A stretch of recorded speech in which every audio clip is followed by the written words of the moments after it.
que ela tenta fixar claramente conceitos, adaptação, mitigação, enfim, e ela tenta gerar processos que são muito importantes, que são os processos, inclusive, relacionados com o que a Jo vai falar, da elaboração de uma comunicação estadual, na qual nós teríamos políticas e medidas e também teríamos o inventário de emissões. Quer dizer, na Convenção do Clima, não sei se todos conhecem bem, quer dizer, existem obrigações que dizem respeito a países anexo 1 e não anexo 1, ou seja, obrigações que pertencem a todos os países, quer dizer, e nem sempre os países cumprem. Por exemplo, o Brasil, ao contrário da Argentina, que faz parte aqui da OAGE, a Argentina já apresentou 2 ou 3 comunicações nacionais, enquanto o Brasil apresentou apenas uma, e uma de 94 com ano de base de 90. Então, o que faz a lei estadual? Ela gera esses processos, quer dizer, ela obriga o Estado de São Paulo a realizar comunicações estaduais.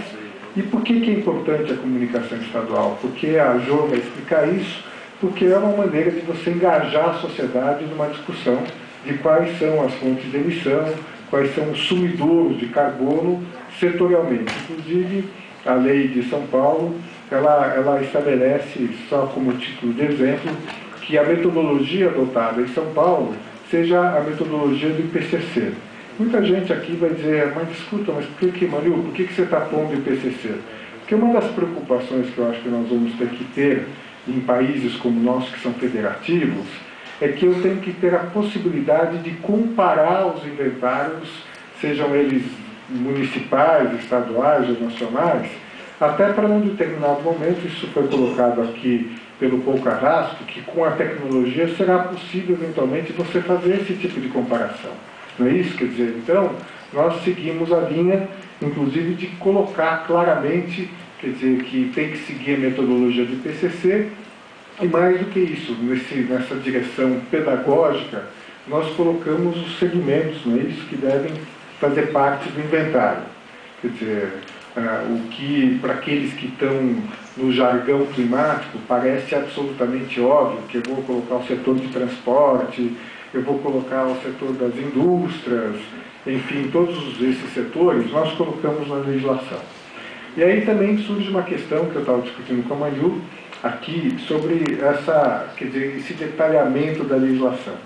Por exemplo, eu ajudei a elaborar a política municipal de São Paulo, e algumas pessoas chegaram para mim, eu vou até citar o nome, o Jacques Marcovitch, e disse, Fábio, eu não acho que a lei paulista, ou paulistana nesse caso, deveria ter alguma matéria citando a área de transporte, citando essa área ou outra área.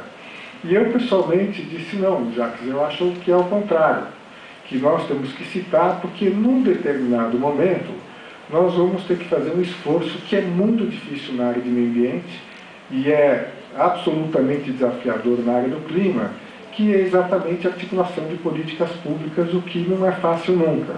Quer dizer, eu tenho que trabalhar com políticas setoriais, eu tenho que eventualmente trabalhar com políticas nacionais e com políticas locais. Inclusive, quer dizer, a lei da Califórnia, para vocês terem ideia, ela trata muito do setor de transporte. Por que ela trata muito do setor de transporte? Porque a fonte principal de emissão na Califórnia é transporte.